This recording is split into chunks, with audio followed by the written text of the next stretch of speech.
Gobo and a Prize from Outer Space by Lynn Calder.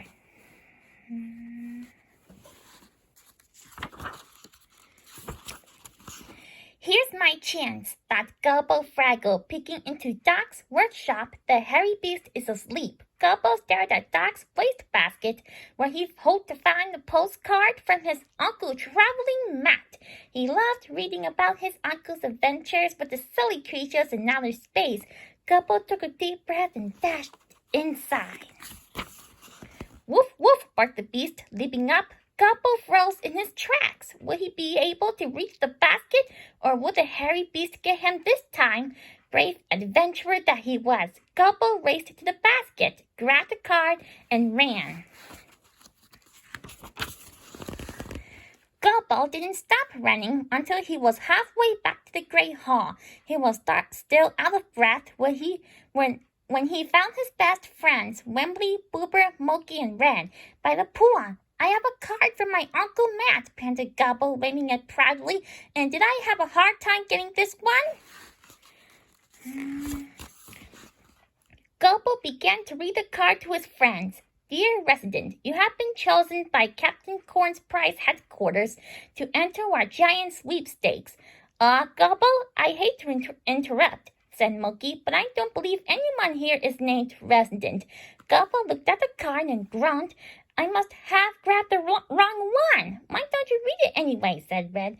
It sounds much more interesting than anything your Uncle Matt ever has to say. Gobo gave Red a grumpy look, but he continued reading. To win one of the great prizes shown on this card, just write your favorite numbers in the boxes below.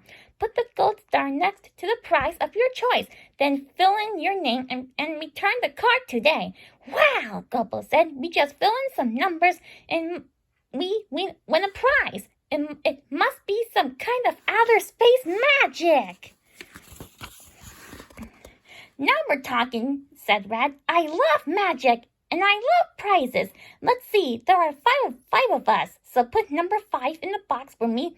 Gobo wrote the number 5 in the first box. I'll pick 5 too, said Wembley. You can't pick 2 numbers, said Gobo. Just pick 1. Okay, 1, said Wembley, shrugging his shoulders. Moki seemed to be in a trance. 8, she said finally. I like the continuous motion of the line. 7 is my lucky number, said Gobo, putting a 7 in one of the boxes. How about you, Boober? What number do you want? 4, Boober replied. I have 4 baskets of laundry to do. Can we get on with this? The camera.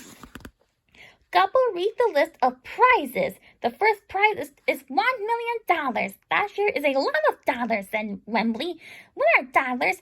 They look like leaves, Boober muttered. Poison leaves. Here's the next prize, said Gobo. An all-new expense-paid trip to New York City. That's a tasty-looking doozer construction, said Moki. But we already have enough to eat. New York City.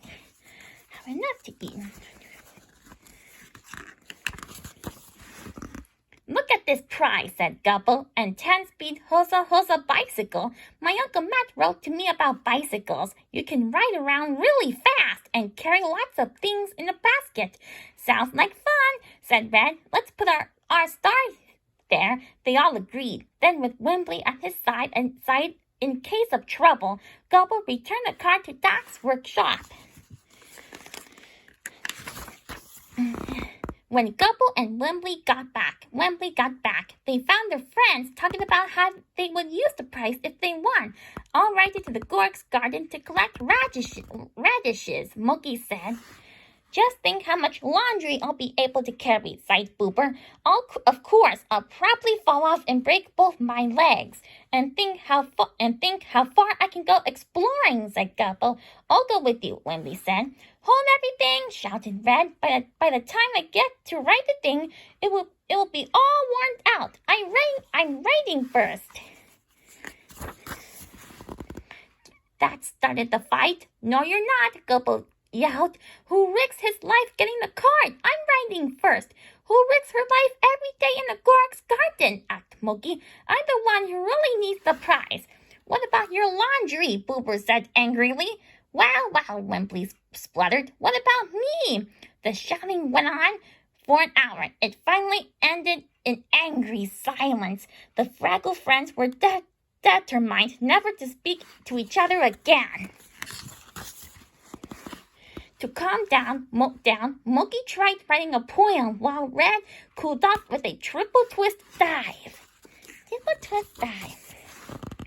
Boober decided never to cook anything for his ex-friends again, so he made the tiniest radish pie in the history of Fraggle Rock. Wembley didn't know what to do. He tried throwing a temper tantrum, he tried sulker, he even tried acting as though he didn't care.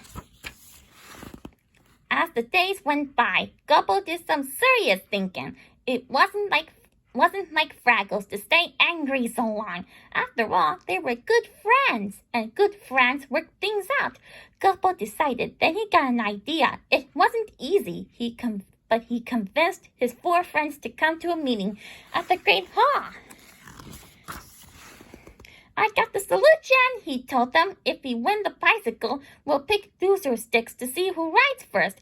The one who gets the longest stick wins. How about the shortest stick? Said Red, still being difficult. Now let's be sensible, said Mookie. If we keep fighting this way, no one will get to ride a bicycle. Boober and Wembley agreed.